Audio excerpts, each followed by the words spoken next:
اعوذ باللہ من الشیطان الرجیم بسم اللہ الرحمن الرحیم وقضى ربک، اور آپ کے رب نے حکم دیا ہے کہ اللہ تعبدوا الا ایاہ، کہ آپ اس کے علاوہ اس کے سوا کسی کی عبادت نہ کرو، وبالوالدین احسانا، اور والدین کے ساتھ احسان کرو، بلائی کرو، اچھا سلوک کرو۔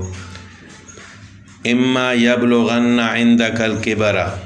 اگر ان میں سے آپ کے سامنے کوئی ایک احدہما، کوئی ایک بڑھاپے کو پہنچ جائے، او کلاہما، یا وہ دونوں،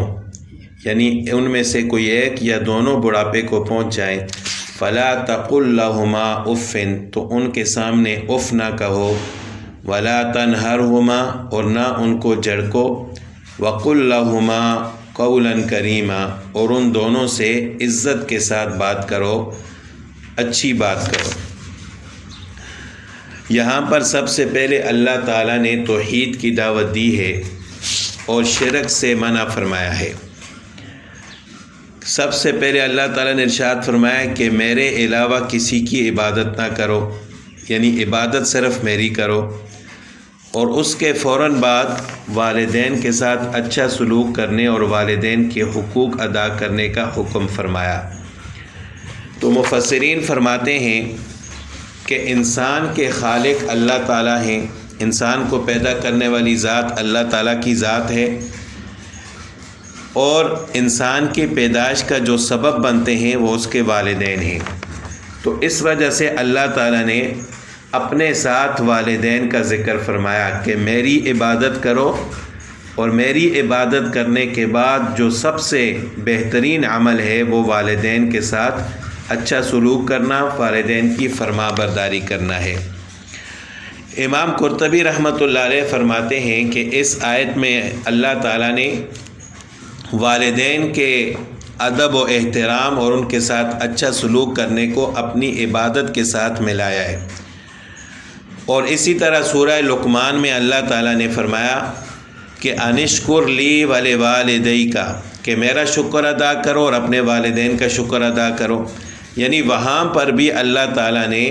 اپنے شکر کے ساتھ والدین کا شکر ادا کرنے کا حکم فرمایا ہے۔ اسی طرح بخاری شریف کی حدیث ہے جس میں آپ صلی اللہ علیہ وسلم سے ایک شخص نے پوچھا کہ یا رسول اللہ صلی اللہ علیہ وسلم، اللہ کے نزدیک سب سے بہترین عمل کون سا ہے؟ تو آپ صلی اللہ علیہ وسلم نے فرمایا کہ نماز کو اس کے وقت میں ادا کرنا۔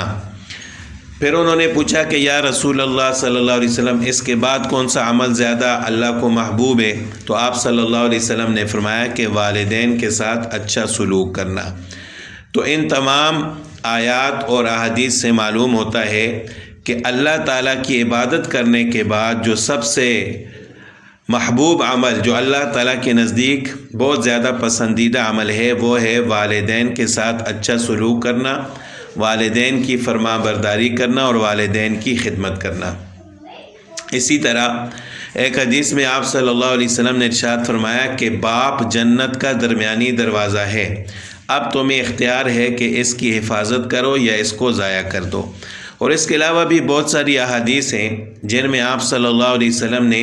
والدین کی فرما برداری اور والدین کی خدمت کی تاکید فرمائی ہے اور والدین کے ساتھ اچھا سلوک کرنے کا حکم فرمایا ہے۔ اسی طرح جو لوگ والدین کی نافرمانی کرتے ہیں، والدین کے ساتھ اچھا سلوک نہیں کرتے، تو ان کے لیے آپ صلی اللہ علیہ وسلم نے وعید بھی بیان فرمائی ہے۔ تو بہرحال اللہ تعالیٰ نے ارشاد فرمایا کہ عبادت صرف میری کرو اور والدین کے ساتھ اچھا سلوک کرو۔ اب بعض اوقات ایسا ہوتا ہے کہ عام حالات میں تو انسان والدین کے ساتھ اچھا سلوک کرتا ہے، ان کی خدمت کرتا ہے، لیکن جب والدین بوڑھے ہو جائیں، تو جب انسان بوڑھا ہوتا ہے، پیچھے بھی ایک آیت کی تفسیر میں گزرا تھا کہ ارذل العمر، انسان جب ارذل العمر میں چلا جاتا ہے، یعنی ایسی عمر میں چلا جاتا ہے کہ جب اس کی یادداشت کم ہو جاتی ہے، جسم میں طاقت کم ہوتی ہے، برداشت کم ہو جاتی ہے، چھوٹی چھوٹی بات پر غصہ آتا ہے، تو اس وقت اولاد کے لیے ایک آزمائش ہوتی ہے۔ تو بعض اوقات اولاد تنگ ہو جاتی ہے کہ اب ہم اپنے والدین کی خدمت کیسے کریں. ہم خدمت کرتے ہیں لیکن پھر بھی وہ چھوٹی چھوٹی بات پر غصہ کرتے ہیں.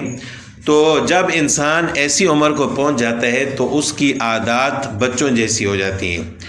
تو ظاہر ہے جس طرح انسان بچوں کی باتوں کو برداشت کرتا ہے پھر برے والدین کی باتوں کو بھی اسی طرح برداشت کرنا چاہیے. تو یہاں پر اللہ تعالیٰ نے خاص طور پر تاکید کے ساتھ فرمایا کہ اما یبلغن عندک الکبر احدہما او کلاہما، کہ ان دونوں میں سے والدین میں سے کوئی ایک یا دونوں بڑھاپے کی عمر کو پہنچ جائیں، فلا تقل لہما اف، تو چاہے وہ آپ کے ساتھ کیسا بھی سلوک کریں آپ ان کے سامنے اف نہ کہو، ولا تنہرہما، اور نہ ان کو جھڑکو، وقل لہما قولا کریما، بلکہ ان کے ساتھ مہربانی والی بات کرو، ادب کے ساتھ ان کے ساتھ بات کرو. یہ نہ ہو کہ جب وہ بڑھاپے کو پہنچ جائیں تو ان کی خدمت کرنے سے آپ تنگ ہو جاؤ، پھر ان کے ساتھ غصے سے بات کرو، ان کو جھڑکو، جس کی وجہ سے ان کی دل آزاری ہو اور وہ کوئی آپ کو بد دعا نہ دے دے.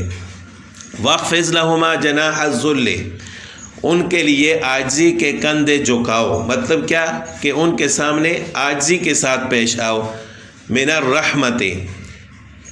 رحمت اور نیازمندی کے ساتھ. وقر رب ارحمہما، اور اللہ تعالیٰ سے دعا کرو کہ یا اللہ ان دونوں پر رحم فرما. کما ربیانی صغیرہ، جس طرح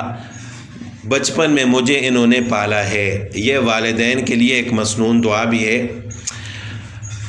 اس دعا کا بھی اہتمام کرنا چاہیے. رب ارحمہما کما ربیانی صغیرہ، یا اللہ میرے والدین پر رحم فرما جس طرح انہوں نے بچپن میں میری پرورش پائی ہے، مجھے پالا ہے اور میری پرورش کی ہے. ربکم اعلم بما فی نفوسکم، اللہ تعالیٰ بہتر جانتے ہیں جو تمہارے دلوں میں ہے. ان تکونوا صالحین، اگر تم نیک ہوگے، فإنہ کان للأوابین غفورا، تو بے شک اللہ تعالیٰ رجوع کرنے والوں کو بخشنے والے ہیں. یعنی جب انسان کے دل میں نیکی کی تمنا ہو، وہ نیک کام کرنے والا ہو اور اس کی نیت اصلاح کی ہو، اپنے والدین کی خدمت کی ہو، تو پھر اگر کبھی کبھار غلطی سے وہ کوئی نافرمانی کر بھی لیتا ہے والدین کی، لیکن پھر اس کو احساس ہوتا ہے کہ مجھے نہیں کرنا چاہیے تھا. تو اوابین کا مطلب یہ ہے کہ رجوع کرنے والا، یعنی اپنے گناہ پر شرمندہ ہونے والا. اگر کوئی ایسا شخص ہے تو غفورا، اللہ تعالیٰ اس کے لیے بخشنے والے ہیں. آگے اللہ تعالیٰ نے والدین کے حقوق بیان کرنے کے بعد دوسرے رشتہ داروں کے حقوق بیان فرمائے اور ان کو ادا کرنے کی تاکید فرمائی. ظاہر رشتہ داروں میں سے سب سے زیادہ حق والدین کا ہے، اس وجہ سے اللہ تعالیٰ نے ان کو الگ سے بیان فرمایا اور اس کے بعد ارشاد فرمایا کہ وَآتِ ذَا الْقُرْبَى حَقَّهُ، اور رشتہ داروں کو ان کا حق ادا کرو. والمسکینہ، اور محتاجوں کو، وابن السبیل، اور مسافر کو. ولا تبذر تبذیرا، اور اپنے مال کو بے جا جگہ پر، بیہودہ جگہ پر خرچ نہ کرو. تو رشتہ داروں کا حق ادا کرنا بھی ضروری ہے. یعنی سب سے پہلی بات تو یہ ہے کہ ان کے ساتھ بھی حسن سلوک کیا جائے، اچھا سلوک کیا جائے، رشتہ داروں کو تنگ نہ کیا جائے، ان کے ساتھ اچھے اخلاق سے پیش آیا جائے. پھر جن رشتہ داروں کے حقوق ہوتے ہیں ان کے حقوق ادا کیے جائیں، خاص کر وراثت میں جو عورتوں کے حقوق ہوتے ہیں ان کو اچھے طریقے سے ادا کیا جائے. اور اس کے علاوہ جتنے بھی رشتہ داروں کے حقوق ہیں وہ سب اس میں شامل ہیں. امام ابو حنیفہ رحمۃ اللہ علیہ کے نزدیک اس فرمان کے تحت جو رشتہ دار ذی رحم محرم ہو، اگر وہ عورت ہے یا بچہ ہے جن کے پاس اپنے گزارے کے لیے کچھ بھی نہیں ہے، کھانے پینے کے لیے کچھ نہیں ہے، وہ کما بھی نہیں سکتے، اور اسی طرح ایسے رشتہ دار جو معذور ہوں، اندھا ہے یا کوئی لنگڑا ہے اور اس کے پاس کچھ نہیں ہے اور اس کا گزارا بھی نہیں ہو سکتا، تو ان رشتہ داروں میں اگر کوئی وسعت والا ہے اس کے رشتہ داروں میں سے، تو اس کو چاہیے کہ وہ اس کی مدد کرے اور اس پر خرچ کرنا ان کے لیے فرض ہے. معذوروں پر خرچ کرنا دوسرے رشتہ داروں کے لیے فرض ہے کہ وہ اپنے معذور اور جو فقیر ہیں، خود کما بھی نہیں سکتے، ان کے پاس کھانے کے لیے بھی کچھ نہیں ہے، تو دوسرے رشتہ داروں پر فرض ہے کہ وہ ان پر خرچ کرے۔ اسی طرح مسکین ہیں، مسافر، اگر ایک آدمی دوسرے ملک سے یا دوسرے شہر سے سفر کر کے آیا ہوا ہے، اگرچہ اس کے پاس وہاں پر بہت کچھ ہے، لیکن یہاں اس کے پاس اگر نہیں ہے تو اس کی بھی مدد کی جائے، اس کو رہنے کے لیے جگہ دی جائے، تو یہ بھی اللہ کے نزدیک ایک نیک عمل ہے۔ اس آیت کے آخر میں اللہ تعالیٰ نے فرمایا کہ وَلَا تُبَذِّرْ تَبْذِيرًا۔ عام طور پر تو اس کا معنی یہ کیا جاتا ہے کہ فضول خرچی نہ کرو۔ اللہ تعالیٰ نے قرآن کریم میں فضول خرچی کے لیے 2 لفظ بیان فرمائے ہیں، ایک اسراف اور دوسرا تبذیر۔ اسراف اور تبذیر دونوں میں فرق ہے۔ عام طور پر تو ان کا ترجمہ فضول خرچی کیا جاتا ہے، لیکن دونوں میں فرق ہے۔ دوسری جگہ پر اللہ تعالیٰ کا ارشاد ہے وَلَا تُسْرِفُوا إِنَّهُ لَا يُحِبُّ الْمُسْرِفِينَ، کہ اسراف نہ کرو، اللہ تعالیٰ اسراف کرنے والوں کو پسند نہیں فرماتے۔ اب اسراف اور تبذیر میں کیا فرق ہے؟ تو اسراف کہتے ہیں جہاں خرچ کرنے کا حق ہو وہاں انسان خرچ کرے، اور خرچ کرتے کرتے حد سے بڑھ جائے، تو وہ جو حد سے بڑھنا ہے اس کو فضول خرچی اور اسراف کہا جاتا ہے۔ یعنی انسان اپنی جان پر بھی خرچ کرتا ہے، اس کی جان کو اس کے اوپر حق ہے، لیکن اتنا زیادہ خرچ کرتا ہے کہ مثال کے طور پر اس کو 5 یا 6 جوڑے کپڑوں کی ضرورت ہے اور وہ 20 یا 30 بنا کر رکھ دے، تو اگرچہ اس نے غلط جگہ پر خرچ نہیں کیا، اپنی جان کے لیے خرچ کیا ہے، اپنے استعمال کے لیے اس نے کپڑے لیے، لیکن حد سے تجاوز کی ہے، تو یہ بھی اللہ تعالیٰ کو پسند نہیں ہے۔ اس کو کہتے ہیں اسراف، کہ حق پر خرچ کرے لیکن خرچ کرنے میں تجاوز کرے، حد سے بڑھ جائے۔ اور تبذیر کا مطلب یہ ہے کہ وہ ناحق جگہ پر خرچ کرے، یعنی گناہ میں خرچ کرے، اللہ تعالیٰ کی نافرمانی میں خرچ کرے، تو ایسے خرچ کرنے کو تبذیر کہا جاتا ہے۔ اسراف کا مطلب ہے خرچ حق پر کرے لیکن حد سے بڑھ جائے، اور تبذیر وہ شروع سے خرچ ہی ناحق جگہ پر کرے، گناہ کی جگہ پر کرے، اللہ تعالیٰ کی نافرمانی میں، تو یہ اسراف سے بھی زیادہ برا عمل ہے۔ تو اسراف میں یہ ہے کہ زیادہ خرچ کرنا ہوتا ہے، لیکن تبذیر یہ ہے کہ اگر وہ تھوڑا سا بھی خرچ کرے ناحق جگہ پر تو وہ اسراف سے بھی زیادہ برا عمل بن جاتا ہے۔ تو اسراف اور تبذیر میں یہ فرق ہے۔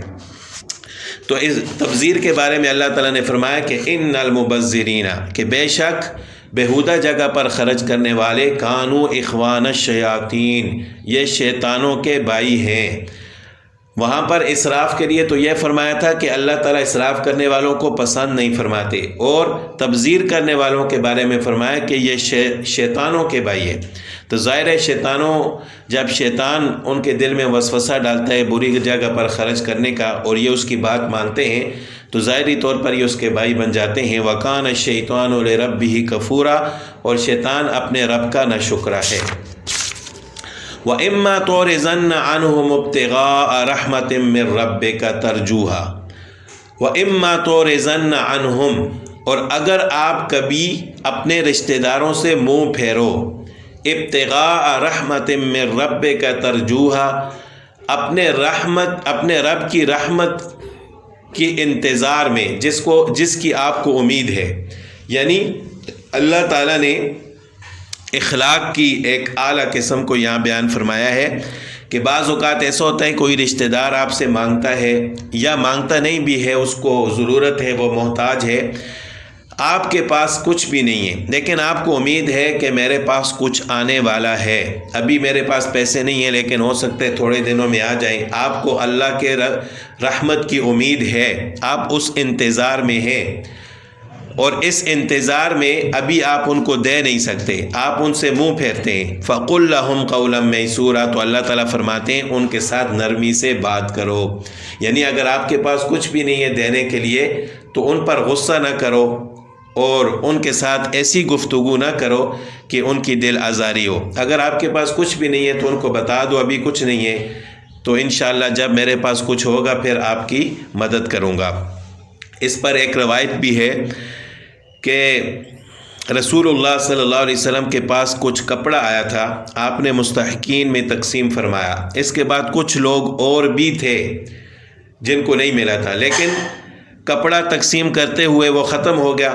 تو جب کچھ لوگ اور آئے، آپ صلی اللہ علیہ وسلم کے پاس کچھ بھی نہیں تھا، تو اس پر اللہ تعالیٰ نے یہ آیت نازل فرمائی کہ اگر فی الحال کچھ بھی نہیں ہے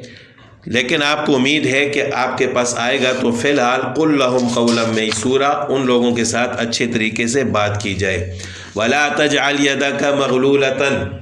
اس آیت میں اللہ تعالیٰ نے میانہ روی کا حکم فرمایا ہے۔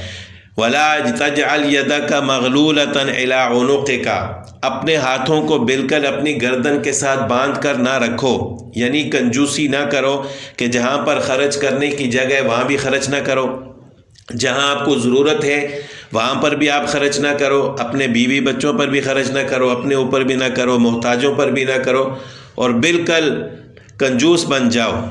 گردن کے ساتھ ہاتھ باندھنے کا یہ مطلب ہے کہ کنجوس نہ بنو۔ ولا تبسطھا کل البسط، اور نہ اپنے ہاتھ اس طرح کھولو کہ بالکل ہی کھول دو، یعنی اسراف